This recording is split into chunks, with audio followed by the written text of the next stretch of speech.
નમસ્કાર, સ્વાગત છે આપનું ન્યૂઝ કેપિટલમાં. આપની સાથે હું છું જુહી ગાંધી. તમામ મહત્વના સમાચારો ઉપર નજર કરીએ 60 સેકન્ડમાં. હવામાનને લઈને અંબાલાલ પટેલે મહત્વની આગાહી કરી છે. તેમના જણાવ્યા અનુસાર 5 ઓગસ્ટ બાદ રાજ્યમાં વાદળછાયું વાતાવરણ જોવા મળી શકે છે. 8 ઓગસ્ટથી 15 ઓગસ્ટ દરમિયાન ગુજરાતના અનેક વિસ્તારોમાં વરસાદની સંભાવના વ્યક્ત કરાઈ.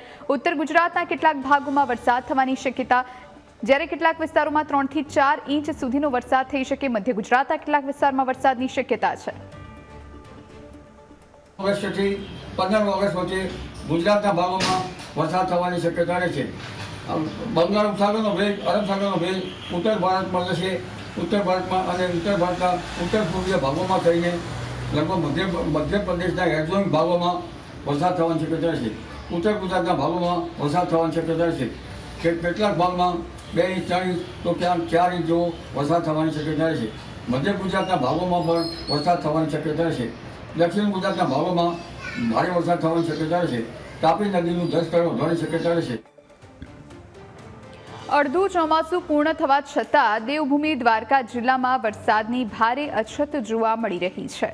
ઓછા વરસાદના કારણે મગફળી, તલ અને અડદ જેવા પાક સુકાવાની કગાર પર પહોંચ્યા છે, જ્યારે અનેક વિસ્તારોમાં ખેતરોમાં બિયારણનો ઉગાવો પણ થયો નથી. ખેડૂતોનું લાખો રૂપિયાનું રોકાણ જોખમમાં મુકાયું છે.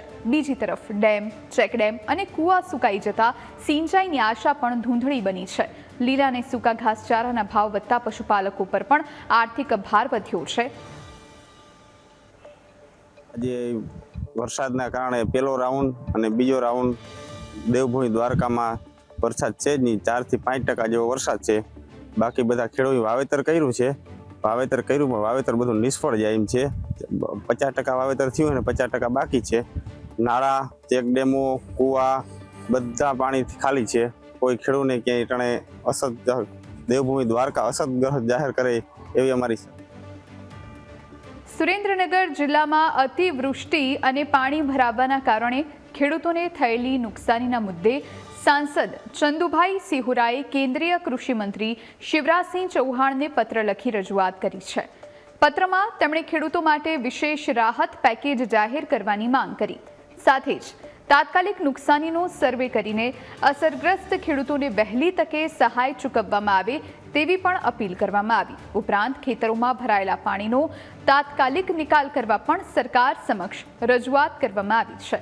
સાંસદે જણાવ્યું છે કે લાંબા સમય સુધી પાણી ભરાયેલા રહેવાના કારણે પાકને ભારે નુકસાન થવાની ભીતિ છે. તેથી ખેડૂતોના હિતમાં તાત્કાલિક પગલાં ભરવાની જરૂરિયાત પર સાંસદે પત્રમાં ભાર મૂક્યો છે. સુરેન્દ્રનગરમાં અવિરત વરસાદ વરસ્યો, જેના કારણે હજુ પણ ઘણા એવા ખેતરો છે કે જે જળમગ્ન થયા છે, જેના કારણે ખેડૂતોને પડ્યા પર પાટું જેવી પરિસ્થિતિ સર્જાઈ છે. સુરત શહેરમાં ખાડી પૂરની સમસ્યાના કાયમી નિવારણ માટે તંત્રએ મહત્વપૂર્ણ પગલાં શરૂ કર્યા. સમગ્ર 188 કિલોમીટરના પટ્ટામાં DGPS ડ્રોન સર્વે હાથ ધરવામાં આવશે. હાલ કામરેજની ભાભૈયા ખાડીથી મિલેનિયમ 4 સુધીના 23 કિલોમીટરના વિસ્તારમાં અવરોધરૂપ દબાણો શોધવાની કામગીરી શરૂ કરવામાં આવી છે. સાથે જ વરાછાની ખાડીનું પાણી મીઠી ખાડીના બદલે ચીકુવાડી ખાડી મારફતે તાપી નદીમાં છોડવાની પણ શક્યતા તપાસવામાં આવશે. ખાડીપુરથી અસરગ્રસ્ત વિસ્તારોમાં જોખમ ઘટાડવા માટે લેવલ રિવાઇઝ કરવાની સૂચના પણ આપવામાં આવી છે. ઉપરાંત વર્ષ 2020 થી 2026 સુધીના દરિયાની ભરતીના ડેટા તેમજ ગુજરાત પ્રદૂષણ નિયંત્રણ બોર્ડના એફ્લુએન્ટ ડિસ્ચાર્જ ડેટાની ચકાસણી પણ કરવામાં આવશે. ખાડીમાં ડ્રેજિંગ માટે યોગ્ય સ્થળોની ઓળખ કરીને પૂર નિયંત્રણ માટે અસરકારક આયોજન કરવામાં આવશે.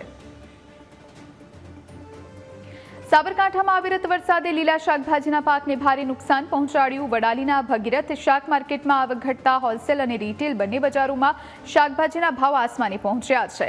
ભીંડા, દૂધી, રીંગણ, ગવાર અને અન્ય પાકમાં રોગચાળાની અસરથી ઉતારો ઘટ્યો છે, જેના કારણે ખેડૂતોને નુકસાનીનો સામનો કરવો પડ્યો. શાકભાજી ઓછી આવવાના કારણે શાકભાજીના ભાવ બહુ ચડેલા છે. અત્યારે ખેડૂતોને બહુ સારો ભાવ મળે છે. જે એમને જરૂરિયાત પ્રમાણે અત્યારે ખાતર બિયારણના ભાવ વધુ છે, એ પ્રમાણે વરસાદના કારણે એમને બી બહુ ભાવ મળે છે અને ખેડૂતને બહુ સારો ભાવ મળે છે. અને રીંગણ છે, ફુલાવર છે, ફુલાવર 60-70 રૂપિયા, 50 રૂપિયા, જે ક્વોલિટી એવો ભાવ પણ. મરચાં છે 30-40-50 રૂપિયા મરચાંનો ભાવ પડે. રીંગણ છે 15થી 25 રૂપિયાનો બજાર પડે છે. બહુ ખેડૂતોને ખુશિયાલી છે. વરસાદ ઓછો છે આ સાલ, દર સાલ કરતાં વડાલીમાં દરેક જગ્યાએ છે, પણ વડાલીમાં બહુ ઓછો છે. ભાવનગરની સરટી હોસ્પિટલમાં ચાંદીપુરા વાયરસના શંકાસ્પદ 2 કેસ નોંધાતા આરોગ્ય તંત્ર સતર્ક બન્યું છે. સારવાર હેઠળના દર્દીઓમાં ભાવનગર શહેરના કુંભારવાડાની 40 દિવસની બાળકી અને બોટાદની 8 મહિનાની બાળકીનો સમાવેશ થાય છે. બંને બાળકોને વિશેષ સુવિધા સાથે સારવાર આપવામાં આવી રહી છે. ડોક્ટર્સે બંને બાળકોના સેમ્પલ લઈને વધુ તપાસ માટે ગાંધીનગર મોકલ્યા છે. હવે રિપોર્ટ આવ્યા બાદ જ ચાંદીપુરા વાયરસની પુષ્ટિ થશે. ઉલ્લેખનીય છે કે ગત મહિને ભાવનગર જિલ્લાના વલભીપુર તાલુકાના મેલાણા ગામમાં ચાંદીપુરા વાયરસના કારણે એક બાળકનું મોત થયું હતું. આ ઘટનાને પગલે આરોગ્ય વિભાગ વધુ સાવચેતી રાખી રહ્યું છે. હાલ બંને બાળકોની સારવાર ચાલુ છે અને આરોગ્ય વિભાગ પરિસ્થિતિ પર સતત નજર રાખી રહ્યું છે. ઠેર ઠેર અસરગ્રસ્ત વિસ્તારોમાં જઈ દવા છંટકાવની કામગીરી કરવામાં આવી રહી છે. ખંભાતના કથિત ધર્માંતરણ કેસમાં ગુજરાત હાઈકોર્ટે ફરિયાદ રદ કરવાની અરજી ફગાવી દીધી છે. આ કેસમાં આશા સુપરવાઇઝર નમ્રતા મેકવાનને હાલ કોઈ રાહત મળી નથી. આરોપ છે કે તેમણે હિન્દુ કર્મચારીઓ સમક્ષ ખ્રિસ્તી ધર્મનો પ્રચાર કર્યો હતો અને કેટલાક લોકોને ધાર્મિક કાર્યક્રમોમાં લઈ જઈ ધર્મ પ્રચાર પણ કર્યો હતો. ચાર્જશીટમાં એવો પણ દાવો કરવામાં આવ્યો છે કે JWI નામની સંસ્થા પાસેથી કરોડો રૂપિયાની રકમ મળી હતી. સાથે જ આર્થિક રીતે નબળા વર્ગના લોકોને ધર્માંતરણ માટે નિશાન બનાવવામાં આવ્યા હોવાનો પણ આરોપ નોંધાયો છે. હાઈકોર્ટે પોતાના અવલોકનમાં જણાવ્યું કે કેસના મુદ્દાઓની વિગતવાર ચર્ચા ટ્રાયલ દરમિયાન થવી જોઈએ. તેથી અરજદારને ટ્રાયલ કોર્ટ સમક્ષ પોતાની તમામ દલીલો રજૂ કરવાની સૂચના આપવામાં આવી છે. હાલમાં હાઈકોર્ટના આદેશ બાદ કેસની આગળની કાર્યવાહી ટ્રાયલ કોર્ટમાં ચાલુ રહેશે. પાલનપુરનો ઐતિહાસિક માનસરોવર કરોડોના ખર્ચે વિકસાવવામાં આવ્યું હોવા છતાં સામાન્ય વરસાદમાં જ ગટરના ગંદા પાણીથી ભરાઈ ગયું છે. સ્થાનિકો મુજબ તળાવના નવીનીકરણ પાછળ 7 કરોડથી વધુનો ખર્ચ થયો. નગરપાલિકાને ફક્ત અને ફક્ત એટલું જ કહેવું થાય છે કે તમે જે 8 કરોડ રૂપિયા ખર્ચ્યા છે એવી વાત કરી છે, પણ 8 કરોડ રૂપિયા ખર્ચ્યા એવું લાગતું જ નથી. અહીંયા જ્યાં ખાલી ઘાસ ઉગાડવામાં આવ્યું છે, બ્લોક નાખવામાં આવે છે ને એક ટ્રેક બનાવવામાં આવે છે. બીજું તો વાત એવી હતી નગરપાલિકાને કે અહીંયા વરસાદી પાણી ભરાવો કરીશું અને પિકનિક પોઈન્ટ બનાવવામાં આવશે, પણ ના તો ક્યાં પિકનિક પોઈન્ટ દેખાય છે ના વરસાદી પાણીનો ભરાવો દેખાય છે. અહીંયા ફક્ત ને ફક્ત ખાલી ગટરનો ભરાવો દેખાય છે પાણીનો, અને કચરો એકલું મીણિયું પ્લાસ્ટિક એ જ વસ્તુ દેખાવામાં આવી રહી છે. તો નગરપાલિકાને વિનંતી એટલી જ છે કે તમે જે વાત કરી હતી એ વાત પર આવો અને એ વાતથી તમે ચાલુ કરો વરસાદી પાણીનો ભરાવો કરવાનો. આ ગટરનું પાણી બંધ કરો. જે તે સમય અહીંયા નીકળીએ છીએ તો પણ પાણી એટલું ગંદાય છે. અત્યારે પહેલાં જે ગંદકી મારતી હતી એવી ને એવી પરિસ્થિતિ પાછી થઈ ગઈ છે. સ્માર્ટ સિટીના દાવાઓ વચ્ચે રાજકોટ શહેરમાં રસ્તાઓની હાલત ફરી એકવાર ચર્ચાનો વિષય બની છે. રૈયા ગામ નજીકના ડામર રોડ પર મસ્ત મોટા ખાડા જોવા મળતા વાહન ચાલકો ભારે મુશ્કેલીનો સામનો કરી રહ્યા છે. સ્થાનિકોનો આક્ષેપ છે કે કરોડો રૂપિયાના ખર્ચે બનાવાયેલા ગેરંટીવાળા રસ્તાઓના દાવા હવે પોકળ સાબિત થઈ રહ્યા છે. સામાન્ય વરસાદમાં જ ડામર રોડનું ધોવાણ થતાં રસ્તાઓ બિસ્માર બન્યા છે. ખાડાઓના કારણે અનેક વખત અકસ્માત સર્જાતા હોવાની ફરિયાદો પણ સામે આવી રહી છે. માત્ર રૈયા ગામ જ નહીં, પરંતુ માધાપર ચોકડી, કાલાવડ રોડ અને ગોંડલ ચોકડી સહિતના અનેક મુખ્ય માર્ગો પર પણ ખાડાની ગંભીર સમસ્યા જોવા મળી રહી છે. કમર તોડી નાખે એવા આ ખાડાઓથી રોજિંદા વાહન ચાલકો અને સ્થાનિકો ભારે પરેશાની ભોગવી રહ્યા છે. લોકોની માંગ છે કે તંત્ર તાત્કાલિક કાર્યવાહી કરીને રસ્તાઓનું કાયમી સમારકામ કરે. સુરત મહાનગરપાલિકાની મરામતની કામગીરી ફરી એકવાર સવાલોના ઘેરામાં આવી છે. શહેરમાં રસ્તાના ખાડા પૂરવાના નામે ડામરનો ઉપયોગ કર્યા વગર માત્ર ધૂળ અને માટી ભરીને કામગીરી કરવામાં આવી રહી હોવાનું સામે આવ્યું. પાલિકાના કર્મચારીઓ ખાડામાં રહેલી ધૂળનું જ સેટલમેન્ટ કરીને કામ પૂર્ણ કરી રહ્યા હોવાના દ્રશ્યો દેખાયા. એક તરફ ખાડાવાળા રસ્તાઓના કારણે અકસ્માતનો ભય યથાવત છે, તો બીજી તરફ આવી બેદરકારી ભરી કામગીરી સામે લોકોમાં રોષ જોવા મળી રહ્યો છે. હવે સવાલ એ છે કે શું આવી રીતે કરાયેલી મરામત ખરેખર ટકાઉ અને યોગ્ય કહી શકાય ખરી? ખાડા પૂરવામાં બેદરકારીનો આક્ષેપ સ્થાનિકો લગાવી રહ્યા છે. મહત્વનું છે કે વરસાદી માહોલના કારણે સુરતમાં પાણી ભરાવાની સમસ્યા, ખાડીપુરની સમસ્યા પહેલેથી જ નાગરિકો ભોગવી રહ્યા છે અને હવે જ્યારે વરસાદ બંધ થયો છે ત્યારે રસ્તા પર ખાડા પડ્યા છે અને આ ખાડા જીવલેણ સાબિત પણ થઈ રહ્યા છે. ત્યારે ખાડા પૂરવામાં પણ હવે બેદરકારી છતી થઈ છે. કરોડો રૂપિયાના ખર્ચે નિર્માણ પામેલો સોમનાથ ભાવનગર નેશનલ હાઈવે ફરી એકવાર તિરાડોના કારણે ચર્ચામાં આવ્યો છે. ગીર વિસ્તારમાં હાઈવે પર અનેક સ્થળોએ પડેલી તિરાડોએ બાંધકામની ગુણવત્તા સામે સવાલ ઉઠાવ્યા. સ્થાનિકોનો આક્ષેપ છે કે કાયમી સમારકામના બદલે માત્ર પેચવર્ક કરીને કામગીરી પૂર્ણ થયાનો દેખાવ કરવામાં આવે છે, જેના કારણે થોડા સમય બાદ ફરીથી તિરાડો પડી રહી છે. વાહન ચાલકોની સુરક્ષાને ધ્યાનમાં રાખીને હાઈવેનું ગુણવત્તાયુક્ત અને કાયમી સમારકામ કરાય તેવી તંત્ર સામે માંગ ઉઠી.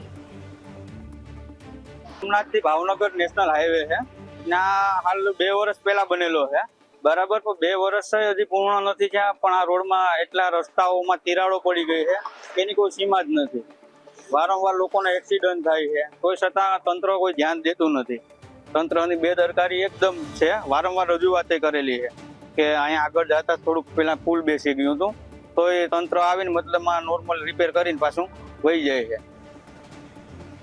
મહેસાણા શહેરમાં રખડતા ઢોરની સમસ્યાના કાયમી ઉકેલ માટે સરકાર દ્વારા મહત્વનો નિર્ણય લેવામાં આવ્યો છે. શહેરમાં 500 પશુઓની ક્ષમતા ધરાવતું આધુનિક કેટલ પોન્ડ બનાવવા માટે 5 કરોડની ગ્રાન્ટ મંજૂર કરવામાં આવી છે. સરકારશ્રી દ્વારા રખડતા ઢોર માટે 5 કરોડની ગ્રાન્ટ ફાળવવામાં આવેલ છે, જેનાથી રખડતા ઢોરો માટે જગ્યાનું ચયન કરીને ત્યાં આગળ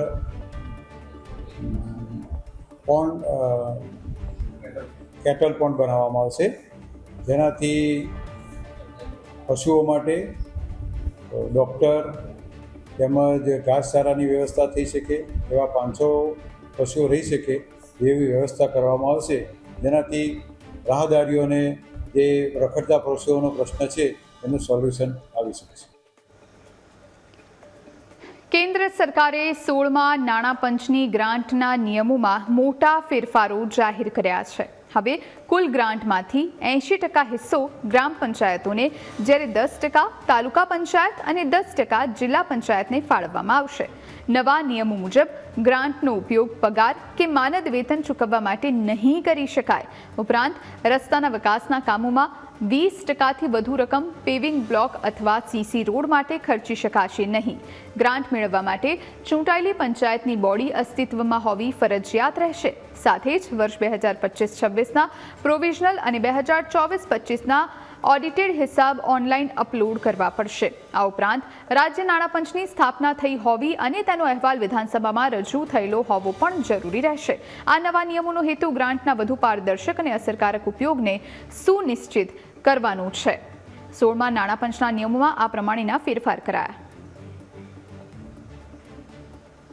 અમદાવાદના શીલજ સ્મશાનની કામગીરી સામે ગંભીર સવાલો ઊભા થયા છે.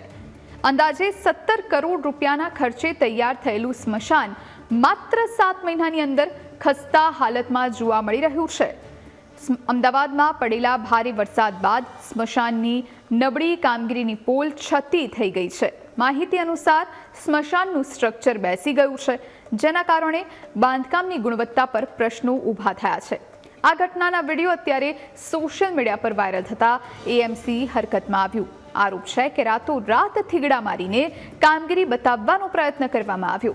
આટલું જ નહીં, લાકડા રાખવાના સ્ટોરરૂમમાં પણ પાણી ગળતરનો પ્રશ્ન સામે આવ્યો છે. વરસાદી પાણી લીક થતાં અંતિમ વિધિ માટે રાખવામાં આવેલા લાકડા પણ ભીના થઈ ગયા હોવાનું જાણવા મળ્યું છે. હવે સવાલ એ છે કે કરોડોના ખર્ચ બાદ પણ જો માત્ર થોડા મહિનામાં આવી સ્થિતિ સર્જાય તો પછી જવાબદારી કોની? મોરબીમાં ઘૂંટુ રોડ પર આવેલી એક ઓફિસમાં ચાલી રહેલા જુગારધામ પર પોલીસે સફળ દરોડો પાડી 4 શખ્સોને ઝડપ્યા છે. સરહદી રેન્જ ટીમે એન્ટરપ્રાઇઝની ઓફિસમાં કાર્યવાહી કરી. મોરબીના ઘૂંટુ વિસ્તારમાં આવેલ રાધે કોલ એન્ટરપ્રાઇઝની અંદર આવેલી ઓફિસમાં જુગારની પ્રવૃત્તિ ચાલુ હોવાની બાતમી મળતા ત્યાં રેડ કરવાનું આયોજન કરવામાં આવેલ અને પંચો રૂબરૂ આ જગ્યાએ રેડ કરવામાં આવતા ત્યાં જગદીશ ભગવાનજીભાઈ અકારા, શૈલેષ ઉર્ફે કાળુભાઈ પ્રભુભાઈ સનારિયા, યોગેશ લક્ષ્મણભાઈ પટેલ, જયેશ કાંતિલાલ કલરિયા નામના 4 ઈસમો રોકડ રૂપિયા 1,85,300 સહિતનો કુલ મુદ્દામાલ રૂપિયા 5,24,300 સાથે પકડાઈ ગયેલ છે. આમાં એમના મોબાઈલ અને વાહનો પર કબજે કરવામાં આવેલ છે. આ જે જુગાર રમતા ખેલૈયાઓ હતો તે પૈકી જયેશ શાંતિલાલ કાલરિયા છે, કોંગ્રેસના ઉમેદવાર રહી ચૂક્યા છે, અને જગદીશ ભગવાનજીભાઈ અઘારા છે એ આમ આદમી પાર્ટીના ઉમેદવાર રહી ચૂક્યા છે. બરોડા ડેરીના બોર્ડ ઓફ ડિરેક્ટર્સની બેઠકમાં સર્વાનુમતે મહત્વપૂર્ણ નિર્ણય લેવામાં આવ્યો છે. ડેરીના ચેરમેન તરીકે ફરી એકવાર દિનેશ પટેલ એટલે કે દિનુ મામા, જ્યારે વાઇસ ચેરમેન તરીકે જીબી સોલંકીની વરણી કરાઈ. સહકારિતા સેલના સંયોજક બિપિન પટેલે બંનેના નામની જાહેરાત કરી, જેને બોર્ડે સર્વાનુમતે મંજૂરી આપી. ત્યારબાદ ચૂંટણી અધિકારી ઐશ્વર્યા દુબેએ બંનેના નામની સત્તાવાર જાહેરાત કરી. ચૂંટણી પ્રક્રિયા દરમિયાન ચેરમેન અને વાઇસ ચેરમેન પદ માટે માત્ર 2 ઉમેદવારોએ જ ઉમેદવારી નોંધાવી હતી. છેલ્લા ઘણા સમયથી આ ચૂંટણીને લઈ રાજકીય ખેંચતાણ અને અટકળો ચાલી રહી હતી. પ્રદેશ કાર્યાલયથી બિપિનભાઈ પટેલ અમારા નામનું મેન્ડેટ લઈને આવ્યા. બંધ કવરમાં મેન્ડેટ હતા અને બધાની હાજરીમાં મેન્ડેટ ખોલી એમાં પ્રમુખ તરીકે દિનેશભાઈ બાલુભાઈ પટેલ એટલે કે હું અને ઉપપ્રમુખ તરીકે જીબી સોલંકી નામની પાર્ટીએ જાહેરાત કરી હોય ત્યારે પાર્ટીના તમામ આગેવાનોનો ખૂબ ખૂબ દિલના અંતઃકરણ થયો. રાજકોટ મહાનગરપાલિકામાં કાયમી સફાઈ કામદારોના વારસદારોની ભરતીને લઈને ગંભીર આક્ષેપો કરવામાં આવ્યા છે. રાજકોટ સફાઈ કામદાર યુનિયનના પ્રમુખ પારસ બેડિયાએ આરોપ લગાવ્યો છે કે બોગસ રીતે અનફિટ સર્ટિફિકેટ બનાવી નિયમોનો દુરુપયોગ કરીને વારસદારોને નોકરી આપવામાં આવી છે. તેમણે આ કૌભાંડ વર્ષ 2021થી ચાલતું હોવાનો દાવો પણ કર્યો છે અને વિજિલન્સ તપાસના પુરાવા હોવાનો પણ દાવો કરાયો. સાથે જ કેટલાક અધિકારીઓ અને ભાજપના નેતાઓની સંડોવણીના આરોપ પણ તેમણે લગાવ્યા છે. જોકે આ તમામ આક્ષેપો યુનિયન તરફથી કરવામાં આવ્યા છે અને સંબંધિત પક્ષનો સત્તાવાર પ્રતિભાવ હજુ સુધી સામે નથી આવ્યો. સફાઈ કામદાર ભરતી અત્યારે વિવાદમાં સપડાઈ છે. બોગસ અનફિટ સર્ટિફિકેટનો આક્ષેપ કરવામાં આવ્યો છે. વારસદારને ખોટી રીતે ભરતીમાં લગાવ્યા હોવાનો પણ આક્ષેપ કરવામાં આવ્યો છે. આરએમસીની ભરતીમાં કૌભાંડના ગંભીર આક્ષેપ લગાવવામાં આવ્યા છે. અમદાવાદ શહેર ભાજપમાં એક લેટર કાંડને લઈને રાજકીય ગરમાવો જોવા મળી રહ્યો છે. રખિયાલના ભાજપ કાર્યકર્તા પન્ના ઝાએ ધારાસભ્ય દિનેશ કુશવાહને પત્ર લખી સ્થાનિક હોદ્દેદાર સામે ગંભીર આક્ષેપો કર્યા છે. પત્રમાં મહિલા કાર્યકર્તાએ આક્ષેપ કર્યો છે કે રખિયાલ વિસ્તારમાં કાર્યરત જયેશ બારોટ દ્વારા હેરાનગતિ કરવામાં આવી રહી છે અને કામગીરીના બહાને શારીરિક શોષણ માટે માંગણી કરાતી હોવાનો ઉલ્લેખ કરવામાં આવ્યો છે. મહિલા કાર્યકર્તાએ આ મામલે બાપુનગરના ધારાસભ્ય, અમદાવાદ શહેર ભાજપ પ્રમુખ અને પ્રદેશ ભાજપ પ્રમુખને પણ પત્ર લખી ન્યાયની માંગ કરી છે. આક્ષેપોને પગલે શહેર ભાજપના રાજકારણમાં ચર્ચાઓ તેજ બની છે. સમગ્ર મામલે પક્ષ અને સંબંધિત આગેવાનો તરફથી આગળ કઈ રીતની કાર્યવાહી કરવામાં આવે છે તે જોવાનું રહેશે. પણ અમદાવાદ બીજેપીમાં લેટરકાંડથી ખળભળાટ મચ્યો છે. મહિલા કાર્યકર્તાએ શોષણના ગંભીર આક્ષેપ લગાવ્યા. રાજકોટ ટીઆરપી ગેમ ઝોન અગ્નિકાંડ કેસમાં ગુજરાત હાઈકોર્ટે ચીફ ફાયર ઓફિસર ઇલેશ ખેરને મોટી રાહત આપી છે. હાઈકોર્ટે તેના બરતરફીના આદેશને બદલે સસ્પેન્ડ ગણવાનો આદેશ આપ્યો છે. હાઈકોર્ટે રાજકોટ મહાનગરપાલિકાને ઇલેશ ખેરને અડધો પગાર ચૂકવવા પણ નિર્દેશ આપ્યો છે. કોર્ટમાં મુખ્ય મુદ્દો એ રહ્યો કે ઇન્ક્વાયરી રિપોર્ટ આપ્યા વગર જ બરતરફીની કાર્યવાહી કરવામાં આવી હતી. ટીઆરપી કેસમાં બરતરફ કરાયેલા 6 અધિકારીઓમાંથી હવે 3 અધિકારીઓને કાનૂની રાહત મળી છે. અગાઉ એટીપી મુકેશ મકવાણા અને રાજેશ મકવાણાને રાહત મળી ચૂકી છે. ત્યારબાદ હવે ચીફ ફાયર ઓફિસર ઇલેશ ખેરને પણ હાઈકોર્ટમાંથી રાહત મળી છે. અડધો પગાર ચૂકવવા માટે કોર્ટે આદેશ કર્યો છે. ટીઆરપી અગ્નિકાંડ કેસમાં આ રાહત કહેવામાં આવી શકે છે. ઇલેશ ખેરને હાઈકોર્ટથી રાહત મળી છે. અમદાવાદના વટવા વિસ્તારમાં એન્ટી નાર્કોટિક્સ ટાસ્ક ફોર્સ અને સીઆઈડી ક્રાઇમે સંયુક્ત કાર્યવાહી કરીને ગેરકાયદેસર કફ સિરપના જથ્થાનો પર્દાફાશ કર્યો છે. 4 માળિયા વિસ્તારમાં આવેલા એક મકાન પર દરોડા દરમિયાન ટ્રિપ્રોલિડાઇન, હાઇડ્રોક્લોરાઇડ અને કોડિન ફોસ્ફેટ કફ સિરપની કુલ 478 બોટલ જપ્ત કરવામાં આવી છે. જપ્ત કરાયેલ મુદ્દામાલની કિંમત 1.24 લાખથી વધુ હોવાનું જાણવા મળ્યું છે. પોલીસે સ્થળ પરથી મોહમ્મદ સારિક મોહમ્મદ હુસૈન શેખની ધરપકડ કરી છે, જ્યારે ઝરીના મોહમ્મદ હુસૈન શેખ અત્યારે ફરાર છે. સમગ્ર મામલે NDPS એક્ટ હેઠળ ગુનો નોંધી વધુ તપાસ વટવા પોલીસને સોંપવામાં આવી છે. 478 બોટલ કફ સિરપ અત્યારે જપ્ત કરવામાં આવી છે. આ કફ સિરપ ક્યાંથી આવી, કેટલા સમયથી આ રીતે વેચાતી હતી તેને લઈ અને તપાસનો ધમધમાટ અત્યારે શરૂ કરવામાં આવ્યો છે.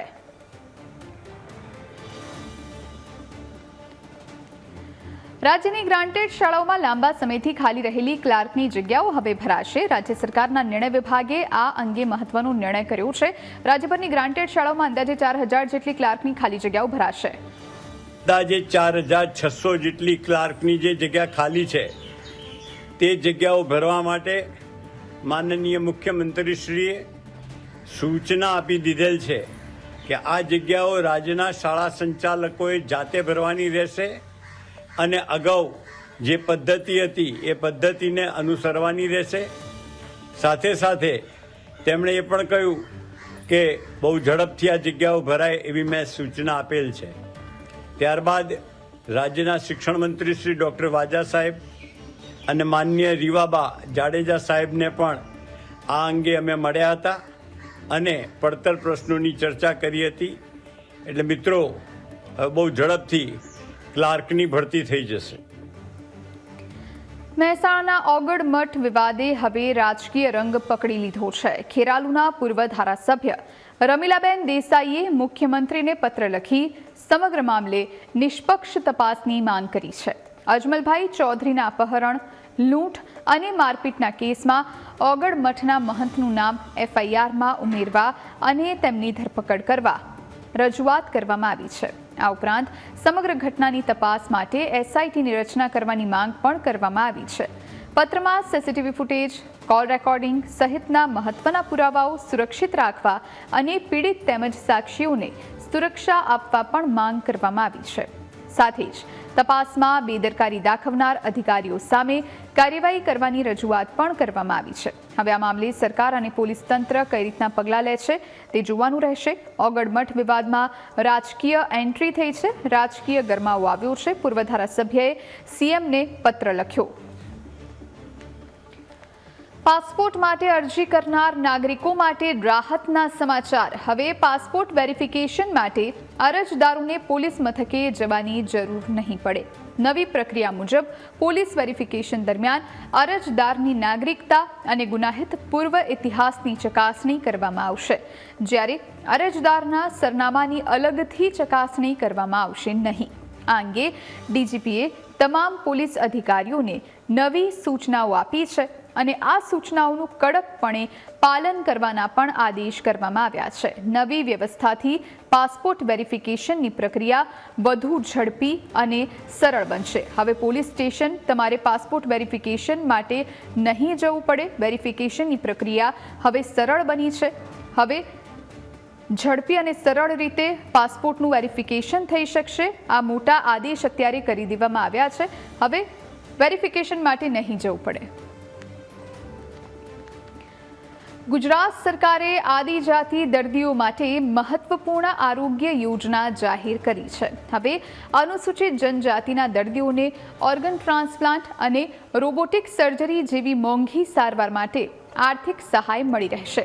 માં આયુષ્માન કાર્ડ હેઠળ મળતી મર્યાદા ઉપરાંત રાજ્ય સરકાર દ્વારા ₹3 લાખ સુધીનો વધારાનો ખર્ચ ઉઠાવવામાં આવશે.